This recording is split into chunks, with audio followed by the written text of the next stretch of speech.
Hubo un ataúd en Egipto que permaneció cerrado durante 400 años. Dentro, los huesos de un hombre que salvó naciones, pero que pidió algo extraño antes de morir: no me entierren aquí.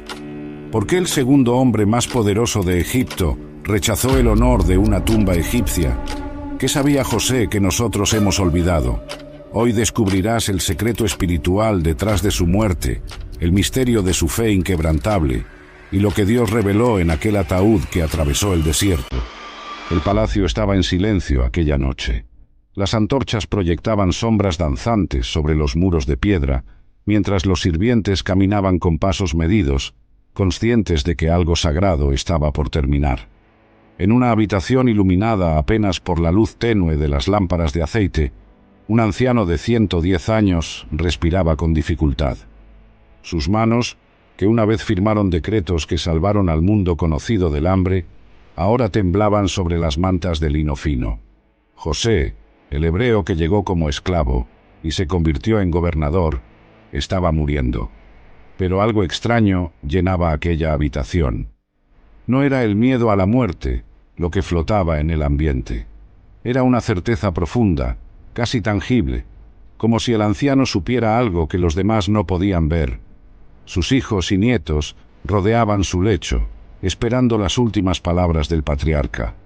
En Egipto, un hombre de su estatura debería hablar de tumbas magníficas, de monumentos que perpetuaran su nombre, de riquezas divididas entre herederos. Pero José no mencionó nada de eso. «Yo voy a morir», susurró con voz quebrada pero firme. «Mas Dios ciertamente os visitará». Génesis capítulo 50, versículo 24. Aquellas palabras cayeron como piedras en agua profunda, creando ondas que atravesarían siglos. ¿Cómo podía un moribundo hablar con tal certeza de algo que sucedería 400 años después? ¿Qué clase de fe es capaz de mirar más allá de la propia muerte y ver el plan de Dios desplegándose en el futuro distante? El misterio se profundiza cuando consideramos dónde estaba José. Egipto no era simplemente un lugar geográfico, era el símbolo del poder mundial. José había vivido allí durante 93 años. Conocía cada templo, cada dios falso, cada ritual funerario. Sabía que los egipcios creían que el alma necesitaba el cuerpo preservado para alcanzar la vida eterna. Por eso momificaban a sus muertos con tanto cuidado. Construían tumbas elaboradas, llenaban las cámaras mortuorias con tesoros para el más allá. José podría haber tenido todo eso. Como segundo al mando después de Faraón, su funeral habría sido espectacular. Procesiones con sacerdotes, lamentos rituales, una tumba digna de la realeza. Su nombre habría sido inscrito en jeroglíficos, su historia tallada en piedra para que las generaciones futuras lo recordaran como el Salvador de Egipto. Pero José rechazó todo eso con una simple petición que sonaba como locura. «Llevaréis de aquí mis huesos». ¿Por qué? ¿Qué sabía este anciano sobre la muerte que nosotros hemos olvidado? La respuesta no está solo en lo que dijo, sino en lo que vivió. José experimentó algo que pocos seres humanos experimentan. Fue traicionado por los que amaba, vendido como mercancía, falsamente acusado, olvidado en prisión y luego exaltado a gloria repentina. Pasó de la cisterna al trono, del calabozo al palacio. Vio la mano de Dios transformando cada injusticia en propósito, cada lágrima en preparación. Esa vida le enseñó una verdad que ahora, en su lecho de muerte, se convertiría en su último testimonio. Dios cumple lo que promete, incluso cuando todos los que escucharon la promesa ya están muertos. La fe de José no se basaba en lo que veía, sino en lo que Dios había dicho 400 años antes a Abraham. «A tu descendencia daré esta tierra». Génesis capítulo 12, versículo 7. José nunca vio el cumplimiento de esa promesa. Nació en Canaán, pero vivió casi toda su vida en Egipto. Sin embargo, su fe no dependía de ver, dependía de creer. Hay algo profundamente perturbador y al mismo tiempo hermoso en esta escena. Un hombre muriendo lejos de casa, rodeado de símbolos de una religión que no era la suya, en una tierra que no era su herencia, pero hablando con absoluta certeza sobre el futuro. No dijo, quizás Dios los visite, o espero que Dios cumpla. Dijo, ciertamente os visitará. La palabra hebrea usada aquí implica una certeza absoluta, una garantía divina que no puede fallar. Esta certeza no surgió en el lecho de muerte. Se forjó en la cisterna donde sus hermanos lo arrojaron. Se refinó en la casa de Potifar cuando resistió la tentación. Se profundizó en la prisión donde permaneció olvidado durante 2 años. Cada experiencia le enseñó que Dios no abandona a los suyos. Cada aparente tragedia es parte de un diseño mayor. Vosotros pensasteis mal contra mí, les había dicho a sus hermanos años antes, mas Dios lo encaminó a bien. Génesis capítulo 50, versículo 20. Ahora, en la hora de su muerte, José aplicaba esa misma lógica al futuro. Sabía que sus descendientes serían esclavizados, sabía que sufrirían, pero también sabía que Dios los visitaría, que los libraría. Y cuando eso sucediera, José quería que sus huesos formaran parte de ese éxodo. No quería descansar en Egipto, por más honor que esa tierra le hubiera dado. Quería descansar en la promesa. Piensa en esto. José rechazó la inmortalidad egipcia por la fidelidad de Dios. Los faraones construían pirámides para ser recordados eternamente. José eligió un ataúd ambulante que esperaría siglos en silencio hasta que llegara el momento señalado. Esa decisión revela algo radical sobre la naturaleza de la fe verdadera. No busca comodidad inmediata, sino cumplimiento eterno. No se aferra a lo visible, sino a lo prometido. Y así murió José, a la edad de 110 años. Después de ver a los hijos de Efraín, hasta la 3ª generación, murió con los ojos puestos no en lo que dejaba atrás, sino en lo que Dios haría adelante. Lo embalsamaron según la costumbre egipcia. Lo pusieron en un ataúd en Egipto, pero ese ataúd llevaba grabada una promesa más poderosa que todas las inscripciones faraónicas. Dios os visitará. Para entender el misterio de la muerte de José, debemos regresar al principio de su historia extraordinaria. No puedes comprender el final sin conocer el camino que lo llevó hasta allí. José no fue simplemente un hombre que tuvo éxito. Fue un hombre que aprendió a ver la mano de Dios en la oscuridad más profunda. Su vida es un testimonio de cómo Dios prepara a sus siervos a través del sufrimiento que otros diseñan para destruirlos. Nacido como el hijo número 11 de Jacob, José era el favorito de su padre. Esa preferencia se manifestaba en una túnica de colores, pero lo que realmente separaba a José no era la ropa, sino los sueños. A la edad de 17 años, José tuvo 2 sueños que revelaban su futuro. Sus hermanos se inclinarían ante él. Cuando compartió esos sueños con ingenuidad juvenil, sembró semillas de odio. El odio de sus hermanos no surgió de la nada. Era el resultado acumulado de años de resentimiento, alimentado por el favoritismo de Jacob y la aparente arrogancia de José. Le aborrecían, dice el texto en Génesis capítulo 37, versículo 4, y no podían hablarle pacíficamente. Ese odio los llevaría a cometer un acto que cambiaría no solo el destino de José, sino el destino de toda una nación. Un día, Jacob envió a José a ver cómo estaban sus hermanos. Cuando José llegó, sus hermanos lo vieron venir de lejos, y la oportunidad que habían estado esperando finalmente se presentó. «Ahí viene el soñador», dijeron con desprecio. Génesis capítulo 37, versículo 19. Decidieron matarlo y arrojar su cuerpo en una cisterna, para luego decir que una mala bestia lo había devorado. Pero Rubén, el hermano mayor, intervino. No por amor a José, sino por responsabilidad como primogénito, propuso arrojarlo vivo a la cisterna, planeando secretamente rescatarlo después. Lo despojaron de su túnica de colores, ese símbolo de favor y distinción, y lo arrojaron a un pozo seco en medio del desierto. Imagina ese momento, un joven de 17 años, en la oscuridad de una cisterna, escuchando las voces de sus hermanos arriba. Ellos comían pan mientras él clamaba por misericordia. Esa cisterna fue la primera escuela de José. Allí, en la oscuridad y el abandono, comenzó a aprender que los planes de Dios no dependen del favor humano. Los mismos hermanos que debían protegerlo, lo habían entregado a la muerte. Los sueños que Dios le había dado parecían haberse convertido en la causa de su destrucción. Pero en esa contradicción aparente, Dios estaba trabajando.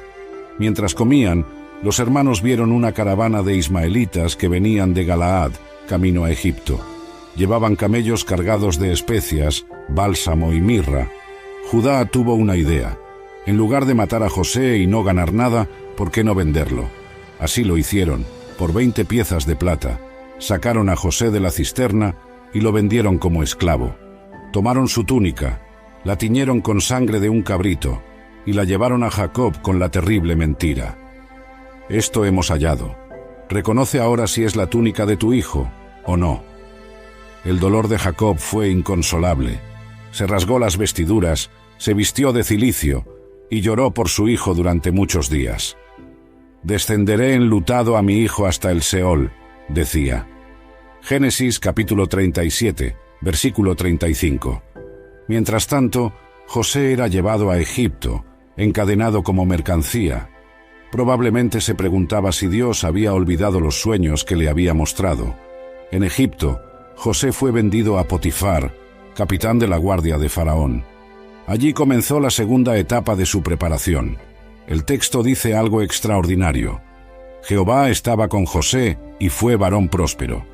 Génesis capítulo 39, versículo 2. Nota que no dice que José era próspero a pesar de ser esclavo, sino que era próspero porque Jehová estaba con él. La presencia de Dios no eliminó la esclavitud, pero transformó su propósito. Potifar reconoció la bendición de Dios sobre José. Le confió toda su casa. José llegó a ser mayordomo, administrando todo lo que Potifar poseía. Por un tiempo, parecía que las cosas mejoraban. Pero entonces vino la segunda gran prueba. La esposa de Potifar intentó seducirlo día tras día. José resistió con una declaración que revela el fundamento de su carácter. ¿Cómo, pues, haría yo este grande mal y pecaría contra Dios? Génesis capítulo 39, versículo 9. Su integridad le costó caro. Cuando rechazó las insinuaciones de la mujer definitivamente, ella lo acusó falsamente de intentar violarla. Potifar, enfurecido, lo arrojó a la prisión donde estaban los presos del rey. José pasó de mayordomo de una casa prestigiosa a prisionero en un calabozo real. Otra cisterna, pero esta vez de piedra y hierro. Otra vez la oscuridad, otra vez el abandono aparente. Pero nuevamente el texto repite esa frase poderosa: Jehová estaba con José. Génesis capítulo 39, versículo 21. En la prisión, José ganó el favor del jefe de la cárcel, quien le confió el cuidado de todos los presos. Allí, José conoció al copero y al panadero de Faraón, ambos encarcelados por ofender al rey. Cuando tuvieron sueños que los perturbaban, José los interpretó por el poder de Dios. Al copero le dijo que sería restaurado en 3 días. Al panadero, que sería ejecutado en 3 días. Ambas interpretaciones se cumplieron exactamente como José predijo. Antes de que el copero fuera liberado, José le suplicó: «Acuérdate, pues, de mí cuando tengas ese bien, y te ruego que uses conmigo de misericordia, y hagas mención de mí a Faraón». Génesis capítulo 40, versículo 14. Pero el copero, una vez restaurado a su posición, se olvidó completamente de José. El texto lo dice con una simplicidad desgarradora. Y el jefe de los coperos no se acordó de José, sino que le olvidó. Génesis capítulo 40, versículo 23. José permaneció en prisión 2 años más, 2 años esperando un rescate que no llegaba. Esos 2 años fueron cruciales. En el silencio de la prisión, José aprendió que la liberación no viene por conexiones humanas, sino por el tiempo perfecto de Dios. Aprendió a esperar sin amargura, a servir sin recompensa visible, a confiar cuando todas las evidencias sugerían abandono. Cada día en esa prisión era una lección en fe pura, despojada de toda ilusión humana. La liberación de José llegó de la manera más inesperada, a través de un sueño que nadie podía interpretar. 2 años después de que el copero olvidara a José, Faraón tuvo 2 sueños perturbadores que lo llenaron de angustia. En el primero, 7 vacas hermosas y gordas eran devoradas por 7 vacas flacas y feas. En el segundo, 7 espigas llenas y hermosas eran consumidas por 7 espigas menudas y quemadas por el viento del este. Faraón llamó a todos los magos y sabios de Egipto, pero ninguno pudo interpretar sus sueños. Fue entonces cuando el copero finalmente recordó. «Me acuerdo hoy de mis faltas», dijo. Génesis capítulo 41, versículo 9. Le habló a Faraón de un joven hebreo en la cárcel que había interpretado correctamente los sueños de los prisioneros. Faraón mandó llamar a José inmediatamente. Imagina la escena. José es sacado rápidamente de la prisión. Lo rasuran, le cambian las ropas y lo llevan ante el hombre más poderoso del mundo conocido. Faraón le dice: «He tenido un sueño y no hay quien lo interprete. Mas he oído decir de ti que oyes sueños para interpretarlos». La respuesta de José revela la profundidad de su transformación espiritual. No está en mí. Dios será el que dé respuesta propicia a Faraón. Génesis capítulo 41, versículos 15 y 16. Nota que José no aprovechó la oportunidad para exaltarse a sí mismo. Después de años de sufrimiento injusto, podría haber usado ese momento para negociar su libertad, para impresionar a Faraón con sus habilidades. En cambio, desvió toda gloria a Dios. Esta humildad, forjada en la cisterna y refinada en la prisión, lo preparó para manejar el poder sin corromperse. José interpretó ambos sueños con claridad. Vendrían 7 años de gran abundancia en toda la tierra de Egipto, seguidos de 7 años de hambre tan severa que la abundancia sería olvidada. Y luego hizo algo extraordinario. No solo interpretó el sueño, sino que propuso una solución. Aconsejó a Faraón que nombrara un administrador sabio para almacenar el grano durante los años de abundancia, preparándose así para los años de escasez. La sabiduría de José impresionó tanto a Faraón que inmediatamente lo nombró segundo al mando. «Tú estarás sobre mi casa», le dijo, «y por tu palabra se gobernará todo mi pueblo. Solamente en el trono seré yo mayor que tú». Génesis capítulo 41, versículo 40. En un solo día, José pasó de prisionero olvidado a gobernador de la nación más poderosa del mundo. Tenía 30 años. El ascenso de José no fue suerte ni coincidencia. Fue el resultado de años de preparación en lugares oscuros. La cisterna le enseñó que Dios no abandona a los suyos. La casa de Potifar le enseñó integridad y excelencia. La prisión le enseñó paciencia y dependencia total en Dios. Cada aparente tragedia era en realidad una escuela divina, preparándolo para gobernar con sabiduría y justicia. Durante los 7 años de abundancia, José trabajó incansablemente almacenando grano, en cantidades tan grandes que dejaron de contarlo porque era como la arena del mar. Cuando comenzaron los años de hambre, el plan de José salvó no solo a Egipto, sino a todas las naciones circundantes que venían a comprar alimento. Y entre esos que vinieron estaban sus hermanos. El reencuentro con sus hermanos fue un momento de tensión dramática. Ellos no lo reconocieron, pero José los reconoció inmediatamente. Podría haberlos destruido con una palabra.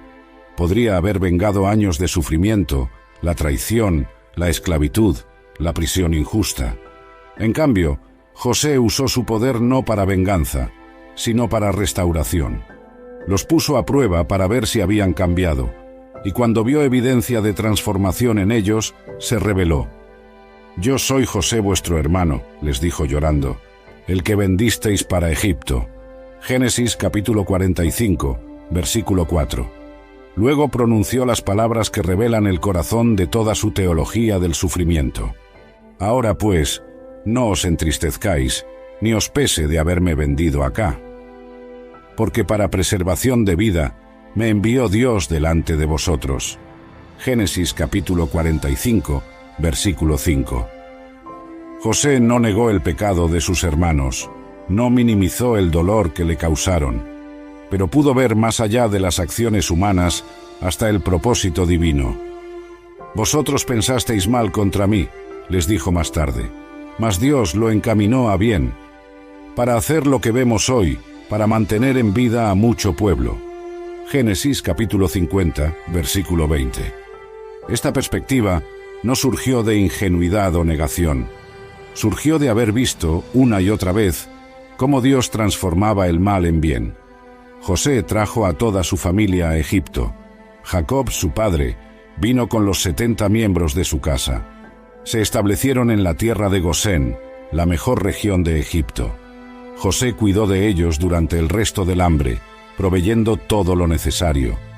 Por 17 años más, Jacob vivió en Egipto, bendiciendo a sus hijos antes de morir. Y cuando Jacob murió, José lo embalsamó. Lo llevó de regreso a Canaán para sepultarlo en la cueva de Macpela, según había jurado. Después de la muerte de Jacob, los hermanos de José temieron que finalmente se vengara de ellos. Le enviaron un mensaje diciendo que Jacob había ordenado que los perdonara. José lloró al escuchar esto, porque revelaba que sus hermanos todavía no comprendían la profundidad de su perdón. Les aseguró nuevamente: «No temáis, ¿acaso estoy yo en lugar de Dios? Vosotros pensasteis mal contra mí, mas Dios lo encaminó a bien». Así vivió José en Egipto, gobernando con sabiduría, cuidando de su familia, viendo crecer a sus hijos y nietos. Vivió hasta ver a los hijos de Efraín de la tercera generación. Tuvo todo lo que un hombre podría desear: poder, riqueza, honor, familia. Pero había algo que nunca olvidó: Egipto no era su hogar. La promesa hecha a Abraham 400 años antes seguía viva en su corazón. Los últimos días de José estaban llegando. 110 años de vida extraordinaria, casi un siglo dedicado al servicio en tierra extranjera. Su cuerpo anciano llevaba las marcas del tiempo, pero su espíritu ardía con una certeza que desafiaba toda lógica humana. Reunió a sus hermanos y a sus descendientes para pronunciar las palabras que definirían su legado eterno. «Yo voy a morir», comenzó con la tranquilidad de quien ha hecho las paces con su mortalidad. No había miedo en su voz, ni desesperación, solo la calma profunda de quien conoce el final de la historia. Pero lo que dijo después transformó ese momento de despedida en una profecía viviente. «Mas Dios ciertamente os visitará y os hará subir de esta tierra, a la tierra que juró a Abraham, a Isaac y a Jacob». Génesis capítulo 50, versículo 24. Esas palabras contenían un misterio que sus oyentes apenas podían comprender. ¿Cómo podía José hablar con tal certeza de algo que sucedería siglos después de su muerte? Sus hermanos habían vivido en Egipto durante décadas. Sus hijos habían nacido allí. Egipto les había dado refugio durante el hambre, prosperidad durante la paz. ¿Por qué hablar de salir? ¿Por qué mencionar una tierra que la mayoría de ellos nunca había visto? La respuesta está en algo que José había aprendido a lo largo de toda su vida: la diferencia entre provisión y promesa. Egipto era provisión temporal. Canaán era promesa eterna. Dios usó a Egipto para preservar a la familia de Jacob durante el hambre, pero Egipto nunca fue el destino final. La promesa hecha a Abraham no era acerca de prosperar en tierra extranjera, sino de poseer la tierra que Dios había jurado darles. José entendía algo profundo sobre la naturaleza de Dios. Él cumple sus promesas exactamente como las hizo, en el tiempo que Él determina, sin importar cuánto tiempo pase.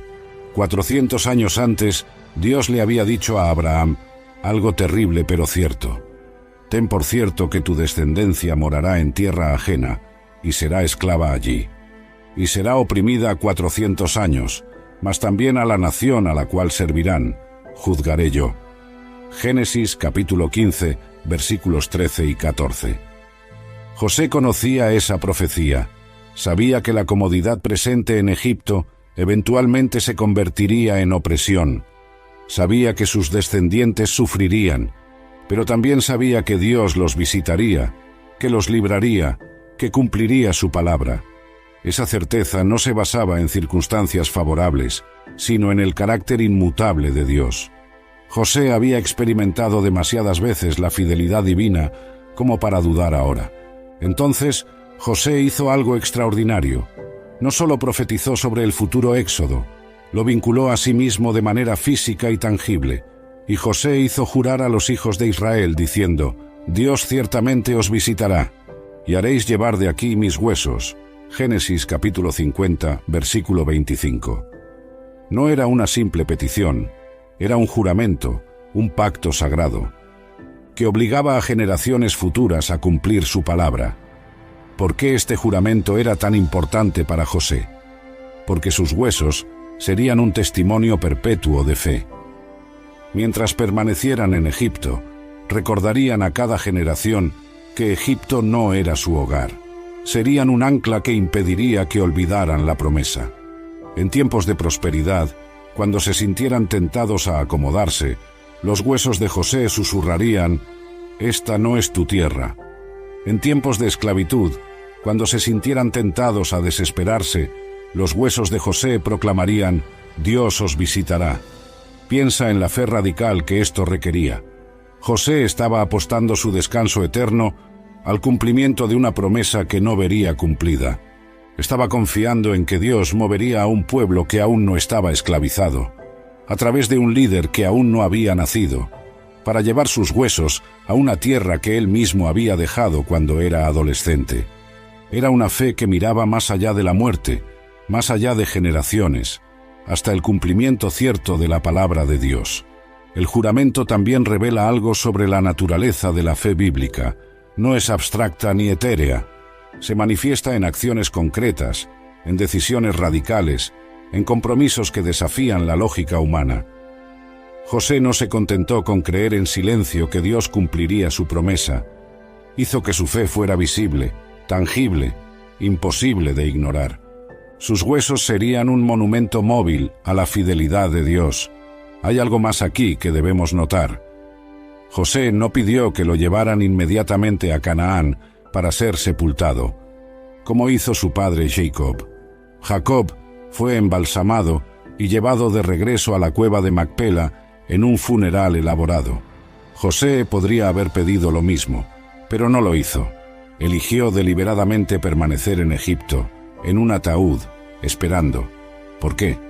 Porque José quería que sus huesos participaran en el éxodo. No quería un entierro honroso en tiempo de paz. Quería ser parte de la liberación divina. Quería que sus huesos testificaran que Dios cumple lo que promete. Quería que cada israelita que cruzara el Mar Rojo, que caminara por el desierto, supiera que José había creído en ese momento. Esta decisión transformó la muerte de José en una profecía silenciosa pero poderosa. Mientras sus huesos permanecieran en Egipto, Israel sabría que su historia en esa tierra no estaba completa. Mientras sus huesos esperaran, la promesa permanecería activa, viva, demandando cumplimiento. El ataúd de José era tanto una acusación contra la incredulidad como un consuelo para los fieles. El escritor de Hebreos captó la esencia de este acto de fe. Por la fe José, al morir, mencionó la salida de los hijos de Israel y dio mandamiento acerca de sus huesos. Hebreos capítulo 11, versículo 22. La fe de José no se manifestó en señales sobrenaturales ni en experiencias místicas. Se manifestó en un simple mandamiento sobre huesos muertos, pero ese mandamiento contenía más poder espiritual que todos los monumentos de Egipto. José cerró sus ojos por última vez con esa certeza grabada en su corazón. Dios visitaría a su pueblo. No importaba cuánto tiempo pasara, cuántas generaciones vivieran y murieran en esclavitud. La promesa permanecía firme, y sus huesos esperarían en silencio hasta que llegara el día señalado. Cuando José exhaló su último aliento, algo inusual sucedió. Lo embalsamaron, como era costumbre en Egipto para personas de alto rango, pero no lo sepultaron. Y murió José a la edad de 110 años, y lo embalsamaron. Y fue puesto en un ataúd en Egipto. Génesis capítulo 50, versículo 26. Esa última frase contiene un misterio que resonaría durante 400 años. Fue puesto en un ataúd en Egipto. No dice que fue sepultado en una tumba. No dice que fue colocado en una cámara mortuoria. Dice que fue puesto en un ataúd. Punto. El texto hebreo usa la palabra Aarón, que significa cofre o caja.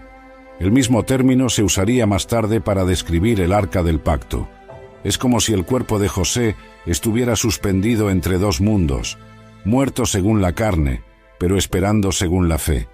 Imagina ese ataúd, tallado probablemente en madera preciosa, sellado con resinas egipcias, tal vez decorado con jeroglíficos que contaban la historia del hebreo que salvó a Egipto, pero a diferencia de otros ataúdes egipcios que eran colocados en tumbas elaboradas, rodeados de tesoros para el más allá, el ataúd de José permaneció sobre tierra, accesible, visible, esperando. ¿Dónde estaba exactamente ese ataúd durante esos 400 años? La Biblia no lo especifica, pero la tradición judía sugiere que fue preservado en un lugar de honor, posiblemente cerca del Nilo o en alguna cámara especial. Lo importante no es tanto dónde estaba, sino qué representaba. Ese ataúd era un testimonio permanente de fe, en medio de una civilización que no conocía al Dios de Abraham. Los egipcios que pasaban junto a ese ataúd probablemente se preguntaban, ¿por qué el gran visir no fue sepultado con honores? ¿Por qué su cuerpo no descansa en una tumba digna de su estatura? Los israelitas que lo veían tenían una respuesta, porque José esperaba algo mejor. Esperaba la promesa, esperaba el día en que Dios visitaría a su pueblo. Con el paso de los años, la situación de los israelitas en Egipto cambió drásticamente. Se levantó sobre Egipto un nuevo rey que no conocía a José. Éxodo capítulo 1, versículo 8. Este nuevo faraón no recordaba cómo un hebreo había salvado a la nación del hambre. Solo veía una población extranjera que crecía rápidamente y que podría representar una amenaza. Así comenzó la opresión. Los israelitas fueron sometidos a esclavitud cruel. Los obligaron a hacer ladrillos, a construir ciudades, a trabajar en los campos bajo el sol implacable del desierto. Comisarios despiadados los golpeaban si no cumplían las cuotas imposibles. Sus vidas se amargaron con dura servidumbre, y cuando el faraón vio que aún así se multiplicaban, ordenó algo atroz, que todas las parteras mataran a los bebés varones hebreos al nacer. En medio de ese sufrimiento, el ataúd de José permanecía, silencioso, inmóvil, pero elocuente, mientras los israelitas gemían bajo el látigo, mientras las madres lloraban a sus hijos asesinados, mientras la esperanza parecía morir con cada generación que nacía en esclavitud, ese ataúd susurraba, «Dios ciertamente os visitará». No gritaba, no se movía, solo esperaba. ¿Cuántas veces algún israelita cansado, con la espalda rota por el trabajo forzado, habría pasado junto a ese ataúd y preguntado, ¿dónde está el Dios de José? ¿Dónde está esa promesa que él mencionó? Han pasado 200 años, 300 años, 400 años. ¿Acaso Dios nos olvidó? El ataúd no respondía con palabras, respondía con su sola presencia. Mientras yo esté aquí sin sepultar, la promesa sigue activa. Mientras mis huesos esperen, ustedes deben esperar también. Hay algo profundamente conmovedor en esa imagen. Un ataúd que se niega a descansar, huesos que se niegan a olvidar, fe petrificada en carne embalsamada, esperando el momento señalado por Dios. José en vida había salvado a Egipto del hambre física. José en muerte estaba salvando a Israel del hambre espiritual, el hambre de esperanza. Pero el ataúd también servía a otro propósito. Era una acusación contra la incredulidad. Cada vez que algún israelita se sentía tentado a asimilarse completamente a la cultura egipcia, ese ataúd lo confrontaba. José era más poderoso que cualquiera de ustedes, parecía decir, y él se negó a descansar aquí. ¿Por qué ustedes querrían llamar hogar a lo que él llamó exilio? También era un desafío a los opresores. Los egipcios podían esclavizar los cuerpos de los hebreos, pero no podían enterrar sus esperanzas. Podían construir pirámides monumentales para sus propios muertos. Pero había un ataúd hebreo que no se sometería a sus rituales. Ese ataúd, en su terquedad silenciosa, proclamaba que había un poder mayor que el de Faraón, una promesa más duradera que las dinastías egipcias. 400 años Es un tiempo incomprensible para la mente humana. Generaciones enteras nacieron, vivieron y murieron sin ver cambio alguno en su condición. La esclavitud en Egipto no era una crisis temporal, era la única realidad que conocían, y sin embargo, el ataúd de José seguía allí, esperando. Pero llegó un momento en que la opresión se volvió insoportable. El texto de Éxodo lo describe con crudeza. Los hijos de Israel gemían a causa de la servidumbre y clamaron. Y subió a Dios el clamor de ellos con motivo de su servidumbre. Y oyó Dios el gemido de ellos, y se acordó Dios de su pacto con Abraham, Isaac y Jacob. Éxodo capítulo 2, versículos 23 al 25. Nota que no dice que Dios recién se enteró de su sufrimiento. Dice que se acordó de su pacto. Dios nunca olvida, pero hay momentos señalados en su calendario eterno cuando Él actúa. El tiempo de la promesa había llegado. Los 400 años mencionados a Abraham se habían cumplido. Era hora de la visitación que José había profetizado. Dios levantó a un libertador de la manera más improbable. Un bebé hebreo, que debía ser asesinado según el decreto de Faraón, fue rescatado de las aguas del Nilo, por la hija del mismo Faraón. Creció en el palacio real, educado en toda la sabiduría de Egipto. Pero Moisés llevaba en su corazón la identidad de su pueblo oprimido. Cuando Moisés tenía 80 años, mientras apacentaba el rebaño de su suegro cerca del monte Horeb, vio algo extraordinario, una zarza que ardía sin consumirse. Cuando se acercó para investigar, Dios le habló desde el fuego. Yo soy el Dios de tu padre, Dios de Abraham, Dios de Isaac y Dios de Jacob. Éxodo capítulo 3, versículo 6. Y luego vino la comisión. Ven por tanto ahora, y te enviaré a Faraón, para que saques de Egipto a mi pueblo, los hijos de Israel. El enfrentamiento entre Moisés y Faraón se convirtió en una batalla entre el Dios de Israel y los dioses de Egipto. Dios envió 10 plagas devastadoras, cada una atacando un aspecto diferente de la religión egipcia. Finalmente vino la 10ª plaga, la más terrible, la muerte de todos los primogénitos de Egipto. Faraón, quebrantado por el dolor de perder a su propio hijo, finalmente cedió. En medio de la noche, llamó a Moisés y a Aarón. Salid de en medio de mi pueblo vosotros y los hijos de Israel. Los israelitas, preparados según las instrucciones de Moisés, salieron esa misma noche. 600.000 hombres a pie, sin contar niños, más una multitud mixta que se unió a ellos, junto con sus rebaños y manadas. Salieron con prisa, pero no en desorden. Salieron como un ejército liberado, llevando el oro y la plata que los egipcios les dieron voluntariamente, cumpliendo la profecía de que saldrían con gran riqueza. Y en medio de ese éxodo masivo, alguien llevaba algo extraordinario. Tomó también consigo Moisés los huesos de José, el cual había juramentado a los hijos de Israel, diciendo: Dios ciertamente os visitará, y haréis subir mis huesos de aquí con vosotros. Éxodo capítulo 13, versículo 19. Después de 400 años, la profecía de José se estaba cumpliendo. El ataúd comenzaba su viaje hacia la promesa. Moisés personalmente se aseguró de que los huesos de José fueran llevados. No delegó esa responsabilidad.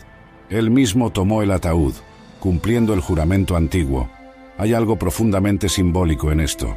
Moisés, el libertador, honrando a José, el preservador, el hombre que sacó a Israel de Egipto, llevando los restos del hombre que los trajo a Egipto.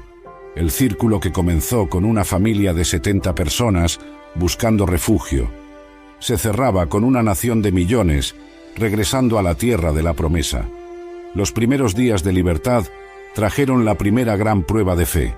Faraón, arrepentido de haber liberado a sus esclavos, reunió su ejército y persiguió a Israel. Los alcanzó junto al Mar Rojo, con el mar delante y el ejército egipcio detrás. Pero Dios tenía preparado el milagro más espectacular de todos. Moisés extendió su vara sobre el mar, y Jehová hizo que el mar se retirara con un fuerte viento oriental toda la noche, dividiendo las aguas. Los israelitas cruzaron en seco, con muros de agua a ambos lados. Cuando los egipcios intentaron seguirlos, las aguas regresaron. Imagina ese momento: el ataúd de José cruzando el Mar Rojo en seco. El hombre que había sido vendido como esclavo a Egipto ahora salía triunfalmente, mientras el poder militar de Egipto era destruido detrás de él. Los huesos secos de José eran testigos del poder viviente de Dios. 40 años en el desierto transformaron a Israel. Durante todo ese tiempo, el ataúd de José los acompañaba. Era un recordatorio constante. Así como Dios cumplió su promesa de sacarlos de Egipto, así cumpliría su promesa de darles la tierra. Josué guió a Israel en la conquista de la tierra. Después de años de guerra, la tierra fue finalmente distribuida entre las 12 tribus. Y entonces llegó el momento que había estado esperando durante medio milenio, el momento de sepultar a José.